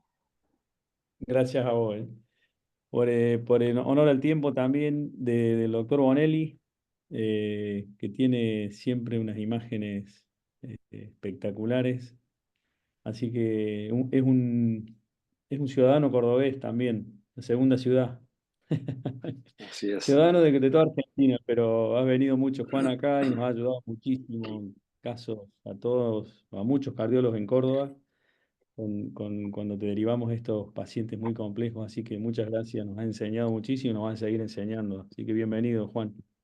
Gracias, Fer. ¿Se ve bien la pantalla ahí? Sí, perfecto. Ok. Bueno, muchas gracias, Fernando. Bueno, gracias a la gente de Córdoba. Como bien dijo Fer, para mí es un placer. Es la ciudad que me vio crecer como médico. Yo estudié en Córdoba y bueno, y estamos ahora aquí en Rosario, pero sigo trabajando. La idea y el planteo de esta charla es si la angiotomografía y la angio-RMI van a reemplazar al cateterismo diagnóstico, y vamos a ver un poquito sobre la utilidad en el diagnóstico pre y post tratamiento. En verdad no tengo conflicto de interés, pero sí me gustaría preguntarle dónde estamos parados hoy. ¿Estamos avanzando y virando hacia la visión 2 dimensiones, a la 3D y a la de realidad virtual? ¿Y por qué digo esto? Y ahora lo van a ver. Porque la gran duda es qué método elegimos a la hora de estudiar justamente un paciente adulto con cardiopatías congénitas. Le pedimos un angio-RMI, le pedimos un angio-TC. En verdad debemos pedir el método correcto, aplicado en el paciente correcto. Pero en fin, tenemos 3 métodos con una misma imagen. O sea, queremos estudiar la aorta, la podemos ver por angio-TC, la podemos ver por angio-RMI y la podemos ver, por supuesto, por hemodinamia. El tema está justamente en conocer, como bien dijo la doctora, qué método solicito, si el paciente requiere altos tiempos de anestesia, requiere justamente inotrópicos, numerosas bombas de infusión, con lo cual ustedes saben que si no tienen o no cuentan con estos dispositivos, como bueno, contamos por suerte en nuestra institución, respirador compatible con MRI, monitor multiparamétrico con control por Bluetooth de oximetría, capnografía y demás, se va a dificultar. Ya lo hablaron, lo importante acá es conocer que cada método tiene sus beneficios y desventajas con resoluciones temporales y espaciales fundamentales. Parte de lo mismo. Hoy en día contamos con secuencias como la que estoy mostrando aquí. Son secuencias prácticamente isotrópicas, donde podemos valorar, y siempre insisto en esto en los congresos, esta es una imagen 3D Navigator para valorar coronarias, y esto es resonancia, no es tomografía, y se ve muy bien. O sea, si utilizamos secuencias isotrópicas, vamos a obtener muy buenas imágenes. Y si ustedes observan, este paciente tiene un stent. Entonces, el stent muchas veces provoca artefactos, pero consecuencias específicas no. Algo que quiero aclarar, que la doctora y lo dijo, es no necesitamos para valorar, excepto arterias coronarias, betabloquear a los pacientes. O sea, nosotros podemos obtener muy buenas imágenes con los tomógrafos multislice, sin betabloquear cuando queremos ver venas pulmonares, drenajes venosos, aorta y demás. Por supuesto que cuanto más bradicárdico mejor, pero no es necesario el betabloquear, no es una contraindicación. Entonces, ¿por qué es importante trabajar con estos métodos de imágenes? En verdad necesitamos, como siempre digo, un muy buen feedback, una buena afinidad y confianza entre estos nuevos métodos o esta nueva tecnología y los cardiólogos pediatras, adultos, imagenólogos. Bueno, necesitamos un feedback muy bueno. También sabemos que los angiógrafos brindan imagen en 2 planos. Y esto va a conllevar muchas veces a la superposición de imágenes, y ustedes lo saben muy bien, por ahí el hemodinamista dice, no, Juan, realmente la estenosis, como está informando, no la vemos, no, porque estás viendo una vista sagital, cambian a la vista, y en verdad no ven. Entonces hay una mala visualización de estructuras adyacentes, hay superposición de imágenes. Entonces, si los cirujanos y los hemodinamistas trabajan con imágenes tridimensionales, ¿por qué no empezamos a pensar en forma tridimensional? Sabiendo que todas estas imágenes tridimensionales nos van a permitir una muy buena orientación y resolución. Y por supuesto que va a optimizar tiempos de radiación, procedimientos, van a permitir la integración y la fusión de las imágenes, en fin, van a facilitar la estrategia. O sea que es momento, como le estoy diciendo, y vuelvo a repetir, a pensar e imaginar que nosotros tenemos que empezar a utilizar los diferentes métodos de imágenes, si los contamos, hay disponibilidad y experiencia, para fusionar y hacer de esto métodos híbridos y de realidad virtual. Y esto es un poco lo que yo le decía.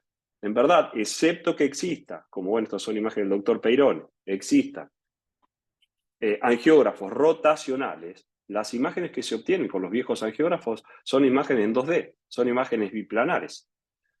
Entonces, la importancia de esto es, o el objetivo, es tratar con imágenes tridimensionales de adaptar el mejor dispositivo al mejor sitio anatómico y familiarizarnos con estas imágenes para evitar complicaciones intra y periprocedimientos. Empezamos a entrar un poquitito en este rol de las imágenes. Fíjense, esta otra cosa que, bueno, que lo debo decir, son todas imágenes mías en los diferentes centros de trabajo. Observen, por ejemplo, qué bien que se ven las ramas pulmonares, esto es angiotomografía. Uno puede hacer como un iBus virtual, meter y valorar muy bien los tractos de salida. Vean las ramas de la bifurcación, la aorta, se ve bárbara. Esta es una imagen obviamente bidimensional, en 2 dimensiones, en un solo plano por hemodinamia. Fíjense qué bien que se ve un stent, esto es también un trabajo que hicimos con el doctor Peirone, donde se colocó un stent, un pulsa, Y esto es un stent, o sea, un stent, una válvula montada sobre un stent, y se ve muy bien, no hay artefactos, es una imagen cine dinámica. Bien, y imágenes por tomografía. Como les decía, ¿qué nos va a permitir conocer la morfología del tracto de salida del ventrículo derecho? Justamente que va a ser el sitio de landing zone, el sitio de apoyo, o donde van justamente los hemodinamistas a intervenir. Entonces nosotros a través de numerosos software de evaluación anatómica podemos medir el tracto de salida del ventrículo derecho y medir realmente a diferentes niveles, a diferentes tercios, las diferentes dimensiones. Los podemos hacer con tomografía y con resonancia. Ojo, que las dimensiones en diástole van a cambiar con las imágenes históricas. Ahí la doctora muy bien dijo, estos estudios sí hay que hacerlos gatillados. No necesitamos hacerlo en forma helicoidal, convencional, sino necesitamos gatillar para tratar de informar el mayor diámetro, sobre todo en este sentido, del anillo pulmonar y cuánto mide el tronco de la pulmonar, cuál es la distancia del anillo a la bifurcación y demás. Y obtenemos estas imágenes, obtienen ustedes, esto es calcificación, que en verdad aquí también las vemos, estos tractos de salida del ventrículo derecho, imágenes tomográficas. ¿Podemos con tomografía valorar función ventricular? Sí, de hecho le estoy mostrando. Observen ustedes cómo podemos cuantificar con fases sistólicas y diastólicas volúmenes y fracciones de eyección. Observen ustedes una imagen 4 cámaras, cine dinámica por tomografía, y lo mismo estamos observando aurícula derecha, ventrículo derecho por tomografía. Entonces, recuerden que obviamente vamos a irradiar, vamos a tener que irradiar todo el ciclo cardíaco, pero vamos a poder valorar en una misma imagen todo tipo de dimensiones. Entonces, la idea es empezar, como dije, a evaluar por métodos de imágenes, como son estos no invasivos, función ventricular, dimensiones, caracterizar los tipos de tractos de salida, sabemos que hay numerosos tractos de salida, y tronco y arterias pulmonares. Simplemente a título informativo, yo tengo un caso que hice en el hospital de Mendoza, simplemente, fíjense, esto es angio-RMI. ¿Podemos con angio-RMI valorar drenaje venoso anómalo? Sí, esto es un drenaje venoso anómalo total, infracardíaco, con un colector estenosado. Y esto es angio-RMI, no es tomografía. Bueno, este es un trabajo que hice durante formación en México, simplemente una mujer de 11 años, observen qué bien que se ve el drenaje venoso anómalo parcial de una vena del lóbulo, las venas del lóbulo superior y medio del pulmón derecho a la vena cava superior. Cuando hacemos un corte axial a este nivel, estamos viendo la misma imagen. Bueno, esto lo publicamos y estos son drenajes venosos anómalos totales a un colector infradiafragmático. Y esto es tomografía. Esto es un lindo caso que hicimos aquí en nuestra localidad. Es un paciente portador de una válvula aórtica bicúspide que en el 2015, a partir de una disección tipo A, se hizo una cirugía de ventral y de bono. Obviamente se reinsertaron y se reimplantaron las arterias coronarias. Tuvo una presentación clínica asintomática hasta que en el 2018, por un control imagenológico que hicimos, le encontramos 2 pseudoaneurismas en aorta ascendente. Bueno, se estudió el paciente, observen, ahí justamente ingresó el hemodinamista a uno de los pseudoaneurismas. La gran pregunta, bueno, este paciente con cierta fragilidad y bueno, y un paciente bastante deteriorado desde el punto de vista hemodinámico, ¿qué hacemos? ¿Va de nuevo a cirugía? ¿Se reinterviene? ¿O qué posibilidades hay? Bueno, se fue obviamente a un heart team y se decidió, como les voy a mostrar ahora, colocar dispositivos. Cierres de esos pseudoaneurismas a través de Amplatzer. Observen ustedes cómo quedaron los Amplatzer, cómo se ve la secuencia geográfica por hemodinamia, cómo nosotros a través de software específicos pudimos hacer transparencia de los dispositivos, y observen ustedes el cierre, se hicieron con Atrial Septal Defect Closure Device, bueno, y pues se pudieron cerrar muy bien los pseudoaneurismas. Esto es una femenina de 31 años. Recuerden ustedes que cuando nosotros estudiábamos FER, probablemente me acuerdo que las coartaciones y las disecciones se estudiaban en su momento por resonancia, hasta que empezaron a aparecer estos tomógrafos multislice, multidetectores, que por supuesto, por su resolución, su alta resolución espacial, reemplazó a la resonancia. Bueno, estamos viendo un paciente con un antecedente, una bicúspide, saben que un gran porcentaje, casi el 50%, va acompañado de estas imágenes de coartaciones de aorta. Y observen ustedes qué bien que se ve. Acá impresionaba ver un flap de disección a nivel de los vasos del cuello. No se sabía si era un flap de disección o realmente como un kinking o una pequeña acodamiento. Bien, aquí en esta imagen se ve muy bien. Ahí estamos viendo, la válvula ya tenía morfología bicúspide desde ya. Pero bueno, sobre todo mostrar con las imágenes volumen rendering para que el cirujano y el hemodinamista comprendan bien la región yuctaductal, cuánto mide el sitio de la coartación, si hay presencia o no de colaterales, bien, cómo está justamente el ostium de la subclavia, cuánta distancia está el sitio de la coartación de la subclavia, del origen de la subclavia y demás. Bueno, aquí está, fíjense, esto es hemodinamia, imágenes sustraídas y qué bien que se ve también por resonancia. Esto es una imagen volumen rendering, observen la circulación colateral, observen la gran dificultad muchas veces para los hemodinamistas para intentar colocar obviamente un stent, sobre todo en un sitio con un arco transverso, quizás también en región del istmo algo hipoplásica, ¿bien? Y una dilatación postestenótica que eso es típico de ver. Si es una reconstrucción del callado aórtico con prótesis de 4 ramas. Acá es un paciente de 54 años donde hicimos el control de postcoartación, anastomosis término terminal, y tenía una prótesis de aorta. ¿Pero qué pasó? Hizo un pseudoaneurisma, justamente observen ustedes de la prótesis valvular mecánica que acá estamos viendo. Observen ustedes, hizo un pseudoaneurisma prácticamente, probablemente a través de un leak, y bueno, terminó casi provocando una ruptura de ese pseudoaneurisma. Imágenes volumen rendering, imágenes dinámicas, donde estamos viendo justamente el sitio o la boca aneurismática. Después estaba ahí la decisión, obviamente fue muy complicado por hemodinamia, ese paciente fue nuevamente a cirugía.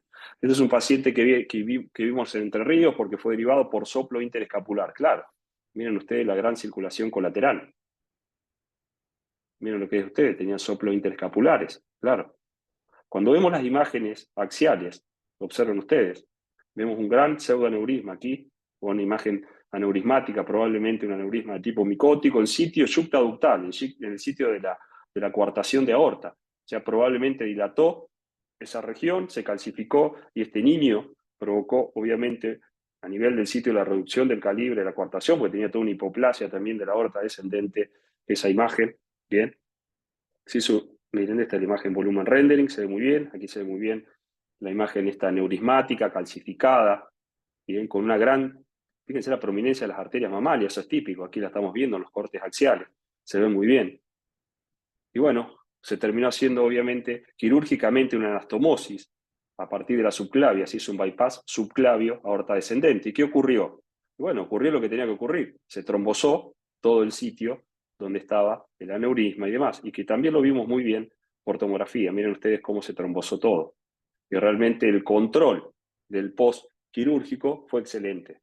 Esta es la imagen de reconstrucción en volumen rendering. Observen qué bien que se ve y qué bien que quedó ese bypass subclavio aorta descendente. Muy bien lo hablaron también en las cirugías de Fontán y Kreuzer. Es excelente tanto la tomografía como la resonancia. Esto es una imagen volumen rendering por resonancia, una angio-RMI. Miren qué bien que se ve el Fontán. Se ve muy bien el Glenn.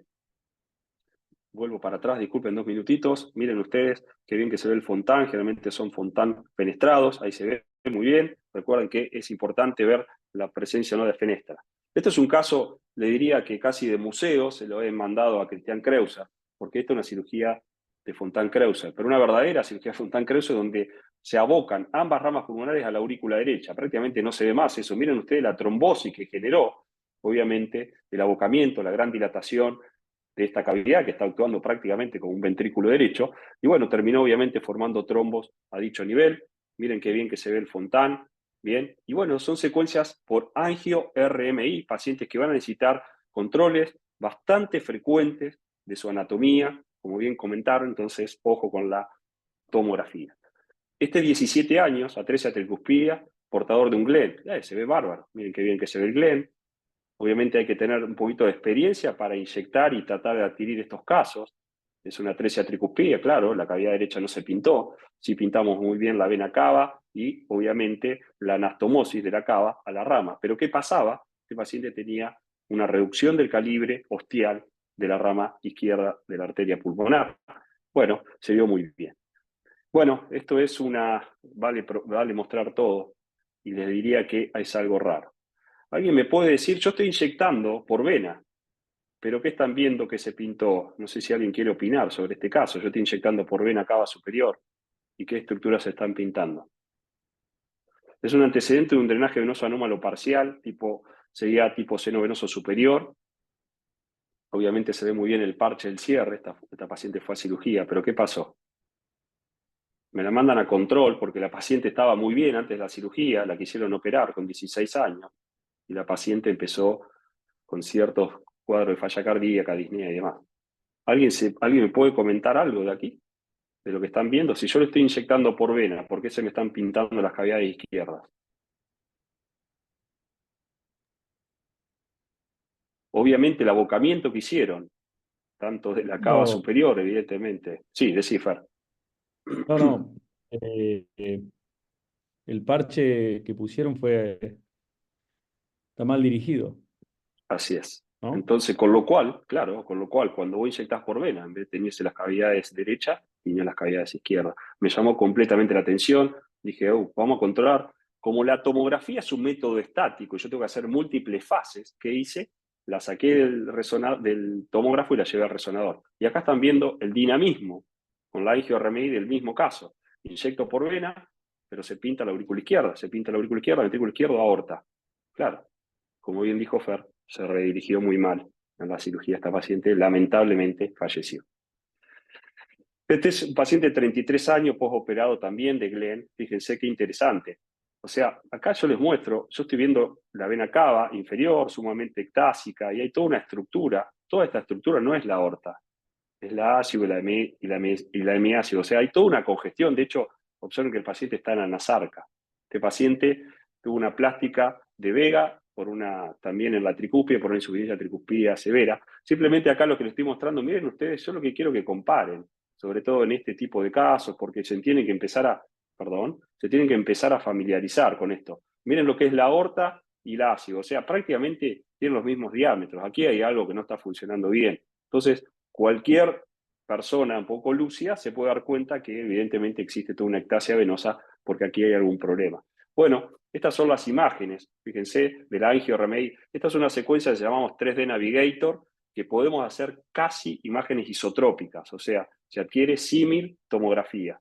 Observen ustedes, y no es tomografía, sino es que resonancia con reconstrucciones tridimensionales para ver justamente este tipo de patologías. Voy a pasar este caso. Este caso también es muy interesante. 42 años, drenaje venoso anómalo parcial, a cava superior. 42 años la paciente. Bueno, fue a cirugía, lo operó un cirujano de adultos. Consulta por edema en esclavina. ¿Y qué están viendo aquí? Yo inyecto por vena, ¿y qué estoy viendo ahí? Ya un Un corte axial a desfiladero. este nivel, miren. Claro. O sea, hay una estrechez, o sea, el edema en esclavina, obviamente en relación a que se estenosó el abocamiento de la vena cava superior a la aurícula derecha. La estudiaron por hemodinamia. Miren ustedes el pico de pato, digamos, la estrechez ahí, la obstrucción y la oclusión. Bueno, se tardó unas semanas, costó, pero miren cómo terminó. Colocándose un stent a nivel de la vena cava superior. Este es otro caso, voy un poco rápido, Fer, por honor al tiempo. Este es un caso que hice en Entre Ríos, más precisamente en Concepción del Uruguay, 25 años, disnea clase funcional 2-3, a 110 por minuto. Se sentía obviamente palpitaciones, meses de evolución. Este es el eco, el Doppler. Sospechaba una fístula, y claro, miren ustedes. ¿Qué están viendo ahí donde tengo la flechita? Y miren ustedes, esto es tomo y esto es rezo, las dos cosas le hice. Miren ustedes, ¿qué hay ahí? Es una ¿Llegan a ver? fístula esa. Sí, sí. Así es. Es una fístula del Drenando seno la, a la a la aurícula aurícula, derecha. la aurícula A la derecha. aurícula derecha, por encima de la válvula tricúspide, tal cual. Obviamente esta paciente también se planteó, bueno, ¿qué se hace y demás? Los pacientes muchos van a cirugía, pero bueno, se fue presentada lamentablemente a un hemodinamista. Ahí está el sitio del abocamiento, de la ruptura, la fístula, de raíz de aorta, más precisamente el seno coronario derecho, aurícula derecha. Entonces, bueno, tomamos las medidas. El hemodinamista nos llamó, nos dijo, bueno, quiero saber el área, el diámetro, decime bien la ubicación.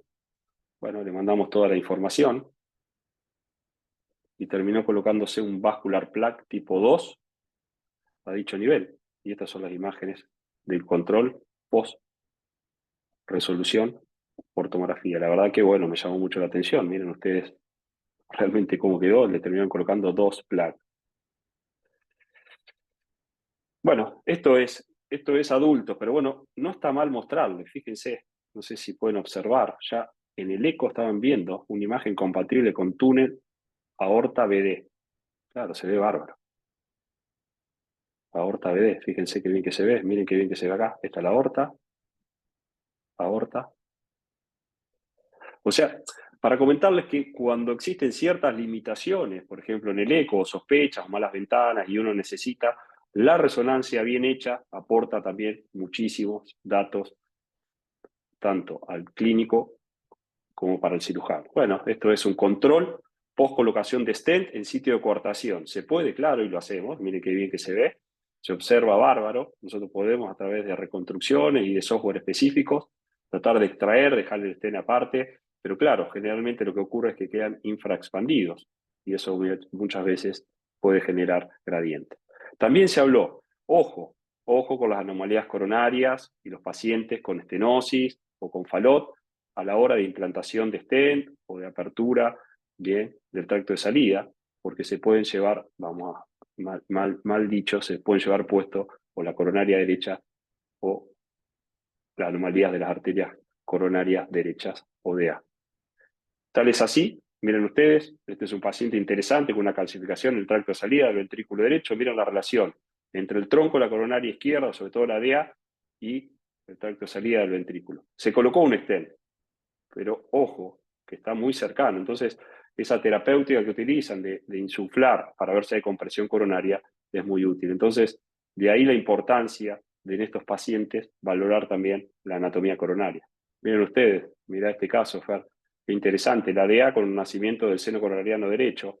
Bien, este paciente, portador de una patología congénita, obviamente, tiene un stent, bien, a nivel del tubo BDAP, pero miren por dónde pasa la DA. O sea, aquí yo no sé cómo nos provocaron un infarto en la arteria descendente anterior. Ahí pasa la DA y la CX. En fin, bueno, este es también un trabajo que hicimos con el grupo de Fuemen de Mendoza, la doctora Lloró y Alejandro, donde, bueno, publicamos una serie de casos de pacientes adultos con anomalías coronarias. Miren qué interesante este caso que está aquí arriba. Bien, la DEA naciendo el seno coronario derecho, con un trayecto prácticamente interarterial, y una circunfleja también naciendo en forma retroaórtica, como estamos mostrando en esta imagen en volumen rendering. Y así se ven las imágenes por tomografías bien adquiridas. ¿También las podemos hacer por reso? Claro, esto es resonancia. Y también se pueden ver anomalías, como miren qué bien que se ve la anomalía de la arteria circunfleja, retroaórtica, y esto es resonancia. Obviamente, para el ALCAPA fundamental la tomografía, cuando empezamos a ver o sospecharlo, fístulas coronarias, también las podemos valorar y muy bien. Observen ustedes aquí, este es un caso nuestro donde se realizó embolización a colaterales, y empezar a mostrarle un poquito de esto también que es interesante. Este es un caso también de Mendoza, es un paciente de 28 años, 73 kilos, bueno, un antecedente de doble salida al ventrículo derecho con estenosis de arteria pulmonar, cirugía de Rastelli, bien, la tunelización, y posteriormente a los 15 años recambio de lomingerto, pero empezó con fiebre y veían una imagen en el eco, bien, a nivel de la pulmonar, que bueno, les parecía que era una vegetación, el paciente había hecho fiebre. Y miren qué bien que se ve por tomografía una imagen hipodensa a nivel del plano valvular pulmonar. ¿La ven? El paciente siguió con fiebre, estaba la sospecha de endocarditis. Bueno, en esa institución también tenemos la posibilidad de hacer PET. Y claro, tenía inflamado no solo el tubo BDAP, sino también parte del miocardio y demás. O sea que realmente el paciente tuvo que ser, obviamente, tratado quirúrgicamente y reemplazar ese tubo que estaba calcificado. Tenía una gran calcificación del tubo BDAP, con una reducción del calibre, esa imagen compatible con vegetación a nivel del plano valvular pulmonar. Y bueno, y el cierre, que lo vamos a ver, yo les quiero mostrar el cierre de la 6B, a ver si llegamos a verlo. Les quiero mostrar cómo se ve, porque generalmente se calcifican también. Bueno, ahí se ve muy bien. Ahí generalmente es el cierre de la 6B, que aquí también lo estamos viendo.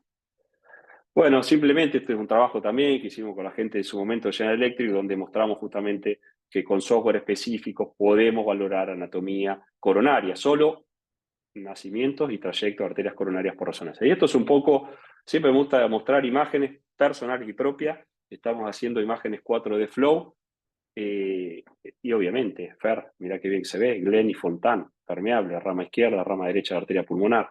Pero bueno, lo más importante es que hoy en día con estos software podemos realizar diferentes niveles de valoración de flujos. Entonces decir, bueno, el Glenn, a través de software específico, vamos a informar realmente, por ejemplo, que a nivel de la vena cava inferior, o sea, del Fontán, existe 31 mililitros de llegada de flujo, obviamente, que la rama izquierda le llega 16 mililitros, que la rama, o sea, ya estamos informando, obviamente, parámetros hemodinámicos a través de esta secuencia, que nosotros las hacemos particularmente con contraste. Y bueno, este es un caso que hice ahora en mi visita a Paraguay. No sé si alguno quiere hablar sobre esto, tiene 14 años, estaba siendo estudiado por una estenosis valvular aórtica. Se ve muy bien, me parece, queda claro que hay una válvula aórtica bicúspide, pero aparte de la válvula aórtica bicúspide hay otra cosa más, ¿no? ¿Qué les parece? ¿Está disecado también? No, no le veo ahí. Parecía más Bueno, unicúspide que bicúspide. parece más unicúspide que bicúspide. Bueno, esta es la imagen, Fer. ¿Esto qué le llama la atención de eso? Que tenés Membrana, ¿Una qué? No escuché. de membrana superior, obstrucción superior. Bueno, bueno, entonces ahí estaba la limitación del eco. Ahí tenés la o es imagen de la aneurisma del válvula, Fer. seno ahí. Aneurisma del seno también. Muy bien, Fer. Mirá lo que es el aneurisma, Fer. Sí. Hago cortes axiales, voy desde arriba hacia abajo. Estas son el Ujú. tronco de la coronaria. Mirá lo que es la aneurisma. Ahora le voy a mostrar qué es bicúspide, Fer. ¿Y qué tipo de bicúspide les parece que es? Recuerden Porque siempre que el seno no coronariano es el que se relaciona con el septum interauricular. Entonces hay fusión, digamos, entre el coronariano derecho y el no coronariano. Entonces es una Ujú. bicúspide. Y esta es una, bueno, son las reconstrucciones que hacemos.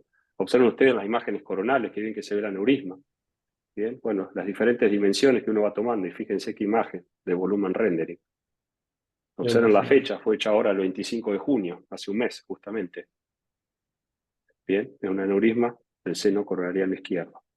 Obviamente también se estudió por hemodinamia para tratar de confirmar. En fin, ¿cuál es la mejor o cuál es el mejor método de imagen en cuestión? Bueno, en verdad tenemos que elegir el método que menos invasivo sea, que nos permita hacer integración de imágenes, que nos permita evaluar y fusionarlas, y que realmente nos permita hacer esta transformación de estas visiones, como Mario Bros, de un 2D a un 3D. Me parece que un poco estamos en esta idea, y siempre yo trato de estimular a que, digo siempre, si el hemodinamista y el cirujano trabajan con imágenes tridimensionales, ¿por qué no empezamos a utilizar métodos tridimensionales? Porque esto va a permitir, obviamente, como estoy mostrando acá, no solo fusionar imágenes, que eso es muy lindo, sino que reducir mililitros de contraste, tiempo de radiación y tiempo de adquisición. Bueno, espero que con esto hayamos un poco entendido, que realmente intentemos creer, pero sobre todo tratemos de implementar estas técnicas, porque bueno, como dice la frase de Víctor Hugo, el futuro tiene muchos nombres, para los débiles lo inalcanzable, para los temerosos lo desconocido, pero para los valientes la oportunidad. Así que bueno, muchas gracias, Fer, por la invitación nuevamente. Juan, gracias a vos. Excelente presentación de casos, imágenes. Qué bueno, qué buenas imágenes. El 4D Flow, me quería preguntar cómo lo ves en cuanto a, en un futuro, al reemplazo del cateterismo derecho, ¿no? De, que ya presentaron en el último simposio de intervención pulmonar, ya hay trabajos eh, Sí, que están circulando, y probablemente el hemodinamista también. Y después te quería preguntar de la inteligencia artificial en este campo, ¿cómo ves en un futuro? Y Laura, y si quieren abrir micrófonos, yo creo que se pueden abrir. Tenemos un ratito, Gra, para algunas preguntas, o demorarlo a Juan un rato más, no sé. no pasa nada porque estoy a disposición. Te respondo si querés las tres cositas. Contra el 4 de flow, Fer, es algo, no es nuevo, pero bueno, ya lleva, por lo menos debe llevar 8 años, más o menos, entre 8 a 5 años. Hay que tener también, como decimos, no solo la disponibilidad, sino después la capacidad de poder analizar, porque ¿qué ocurre? Compras un equipo, te venden el software de adquisición, pero después no podés postprocesar, porque eso vale dinero. Tenés que tener una plataforma especial que, bueno, nosotros conseguimos justo que nos brinde la llave para hacer un white paper, porque si no tampoco te lo daban. Pero bueno, coincido igual con vos meramente. De hecho, bueno, hablando con uno de los hemodinamistas que le pasé las presentaciones, ahora hay toda una temática actual, y vos lo sabés, del acogimiento y del cierre de los tubos del Fontán. Entonces, bueno, estamos intentando valorar un poquito, como yo le estaba mostrando ahí, realmente cuánto es el flujo que llega a las ramas pulmonares. Y bueno, a través de, yo considero que el 4 de flow, no sé si lo va a reemplazar, pero que vamos a plantear pelea a los hemodinamistas a la hora de evaluar con métodos no invasivos. Me parece que esto anda muy bien. Porque no solo maneja flujos, vos lo sabés, sino maneja shear estrés, maneja una serie de parámetros hemodinámicos que la verdad que apunta a ser algo muy, muy interesante. Con respecto a la inteligencia artificial, bueno, primero me parece que hay que ir paso a paso, y lo primero que tenemos que lograr como cardiólogo e imagenólogo es sentarnos con los imagenólogos, ustedes, los cardiólogos pediatras, de adultos y más, sentarse con el imagenólogo, el hemodinamista, juntarse con el imagenólogo y dejar de pensar en esa imagen, digo, como siempre, 2D, veamos, o sea, familiaricémonos con las imágenes, porque después uno va a cirugía y dice, che, pero bueno, no me informaste, no. Bueno, si el cirujano no viene y comparte y realmente, o el cardiólogo de adultos se sienta con nosotros, eso es muy difícil. O sea, y con respecto a, bueno, está el tema de la impresión 3D, pero vamos paso a paso. Si primero no ves la imagen, o sea, y si no obtenés una buena imagen, porque fue un planteo que ocurrió ahora en imágenes de SAC, la pregunta fue, no, lo que pasa es que la imagen es 3D. No, si no tenés una buena imagen, porque la imagen 3D, Fer, se obtiene de DICOM, de imágenes DICOM que vos les brindás. Eso va a una impresora. Si yo adquiero mal, va a imprimir mal. Entonces, Sí, sí. ahí está la cuestión. Y la inteligencia artificial, por supuesto, que es lo que se viene, es lo novedoso, pero bueno, nosotros todavía, fíjate que hay instituciones que todavía no tienen el software de fusión de imágenes. Entonces, bueno, pensar en inteligencia artificial, si bien está cercano, falta, me parece, un poquito, y bueno, así que bueno, no sé. Veremos. Laura. Bueno, no, solamente agregar que se dijo, ¿no? Esto de utilizar adecuadamente los métodos y que son pacientes que van a ser sometidos en múltiples oportunidades a imágenes. Entonces, me parece súper pertinente lo que dijo Juan sobre la resonancia y minimizar la radiación del ataque. Son pacientes que desde que son chiquitos están irradiados y esto trae sus consecuencias. Y por otro lado, el trabajo multidisciplinario es súper necesario, el Heart Team de congénitas, nosotros tenemos la suerte de tenerlo, y que la toma de decisiones se hace entre todos y que cada uno aporta lo suyo. Eso creo que, como para agregar nada más. Bien. Hay una Hay una pregunta, Juan, pregunta, Fer, sí, sí, justo. el tiempo Bueno, siempre debe respondo lo pasar mismo, entre una una colocación. cosa, sí. Disculpa, sí, dice el tiempo que debe pasar entre la colocación de un stent, un Amplatzer y prótesis o prótesis, cuándo debemos realizar la resonancia, si sigue siendo 6 semanas. En verdad lo que uno tiende, a ver, esto como los anticoagulantes y demás, uno pensaba que en 6 semanas había tendencia a la repitelización y demás. A ver, nosotros hicimos, para que entiendan, todos somos cardiólogos, hicimos numerosos trabajos de obstrucción microvascular y resonancia. O sea, pacientes que entraban, pero te lo voy a dar vuelta para que entiendan un poco. Pacientes que entraban con infarto agudo miocardio, claro, entramos el hemodinamista, pasaba la obstrucción, pero los detritos, ¿a dónde iban?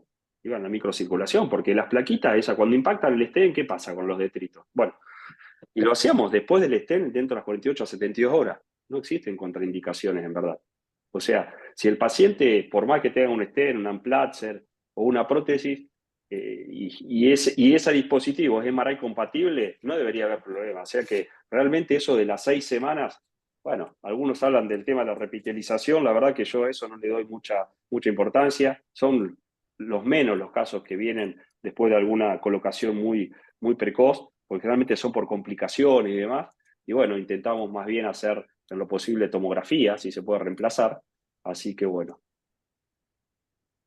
ok. Miguel, en el sanatorio empezamos a hacer algunos ensayos, con Miguel ahí insistiendo siempre, y están muy Bien, buenas las imágenes bueno, 3D con TAC y Juji, con Jorge sí, Paulazo, más de eso, sí. te da unas imágenes muy lindas. No sé si ustedes lo ex- están haciendo también en algunos lugares, Sí, Juan. sí, sí. Sobre todo lo que se está utilizando mucho es la TAC y la hemodinamia, Fer. Sobre todo mucho en Falot. Lo estamos, Ujú. bueno, con el grupo que estoy trabajando. Sobre todo en esas cosas. Y fíjate vos, por ejemplo, el caso que mostré de los pseudosaneurismas. Ahí ese caso fue hecho acá en Rosario con el doctor Sigalini y él usó también software de fusión. Porque, bueno, lo que hace justamente como mostré, ¿verdad? Esto suena lindo, pero no, no es que suena lindo. Porque si vos vas, optimizás contraste, optimizás radiación y optimizás tiempos como es, de sala también. Entonces, en fin, es impresionante. Pero tenés que tener software, Fer, porque si no, no Sí, sirve.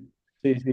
Tenemos suerte de tener software y hay sitios que, Excelente. como decías vos, tienen impresión 3D y van todas las congénitas, casi todas con Mm, fusión de mm, imágenes e impresión sí, 3D a sí, quirófano, ¿no?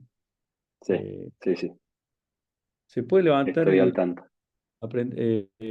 levantar el micrófono si alguien quiere opinar más, o hablar, Miguel, lo que sea, pero bueno, nada, son patologías muy desafiantes y muy interesante, Juan, lo que estás haciendo y lo que, bueno, se puede hacer con todas estas imágenes.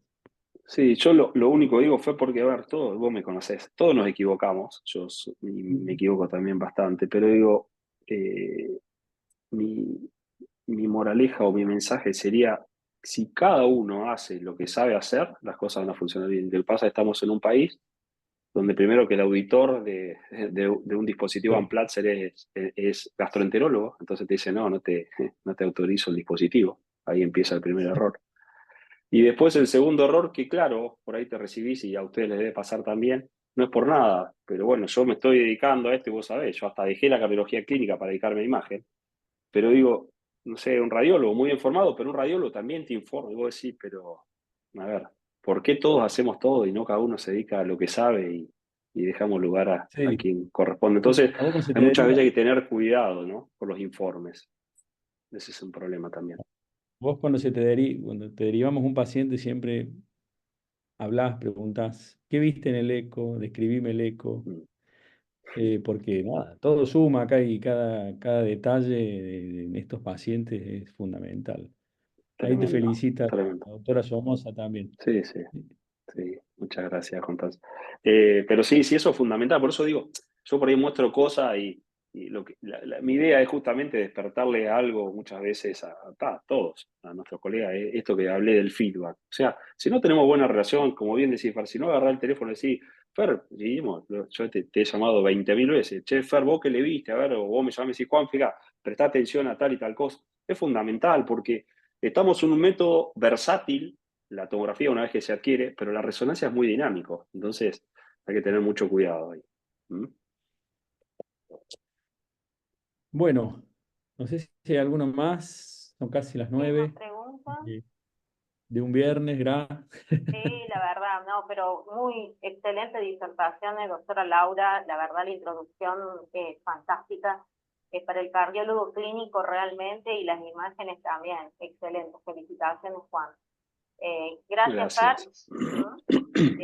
Así que bueno, no sé si querés decir algo más Fernando, si no, acá hay otras No. preguntas, ¿eh? A ver, hay Eh, un... ¿a qué, a qué pacientes evaluaría por rezo cuando tiene una 6A FOB. Sí, CIA? IFOP. Bueno, entonces eso también es interesante, porque mi pregunta a la doctora, yo siempre digo, vos me preguntás, yo te pregunto, ¿qué es lo que querés ver? Porque si vos querés ver bordes, por ejemplo, vos estás pensando que ese paciente tiene los bordes suficientes para un cierre con Amplatzer, bueno, la tomografía es excelente, yo te voy a poder decir, bueno, el borde bicavo es tanto, el mitro aórtico es tanto. Ahora, si vos lo que querés ver es qué consecuencias hemodinámicas está provocando esa CIA. O sea, vos me decís, Juan, mirá, me parece que las cavidades derechas están dilatadas, o ponele, ¿no? Entonces, si vos querés ver la parte funcional y hemodinámica, pida una reso. Si vos meramente querés ver lo anatómico, lo ideal es pedir un ATAC. ahí cierra un poquito el concepto esto de la CIA y demás. Perfecto. Hay veces que, bueno, listo, Gra.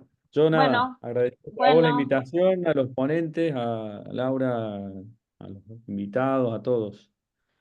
Bueno, ahí ve, te piden otra disertación de imágenes en congénita y otra patología. vos Eh, sabés de que como empezábamos a decirle antes que empiece todo, la cantidad de patología congénita que estamos viendo es impresionante. No sé si la gente deriva más, digamos, o lo estudia un poco más, eh, y deriva un montón, que la verdad es que es un capítulo grandísimo dentro de la cardiología y una subespecialidad que va a tener muchísimo, muchísimo futuro, ¿no? Bueno, no sé si Así para es. ir. Bueno, Fer, y yo, bueno, si me permiten cerrar y decir que es una admiración que tengo para todo el grupo de Córdoba, sinceramente, de la mano del doctor Alday, Masús, bueno, vos, Fer, el doctor, bueno, y Peirón y demás. Yo digo, tienen una polenta que lamentablemente en la ciudad donde estoy trabajando no existe. Y entonces es algo que yo admiro mucho y agradezco mucho porque me han estimulado constantemente a crecer. Así que les agradezco mucho y también la invitación, Fer. no, Te gracias a vos, tendrás Juan, que por venir a estar. vivir a Córdoba entonces. Por la plata baila el mono. Bueno, Ah, la verdad que muchas gracias a todos por haberse quedado hasta ahora y bueno, lo estaremos viendo en el módulo del próximo mes, el 30 con el doctor Lema, hipertensión pulmonar, y no dejar de decirles que el 13 de septiembre esperamos a todos en las jornadas SACPAC, digamos, de la Sociedad de Cardiología de Córdoba y Distrito Córdoba SAC. Muchas gracias, Juan, gracias, Fer, Laura y todos. Y Jorge también, la verdad que hoy lo tuve por el Jorge llamando 500 vamos. veces. Muchas gracias Gracias, a todos. Jorge. Listo. Gracias. Gracias. Buenas noches, buen fin de Bye bye. gracias. Chao, Que Gracias. estés gracias. bien. Bye bye. Bye.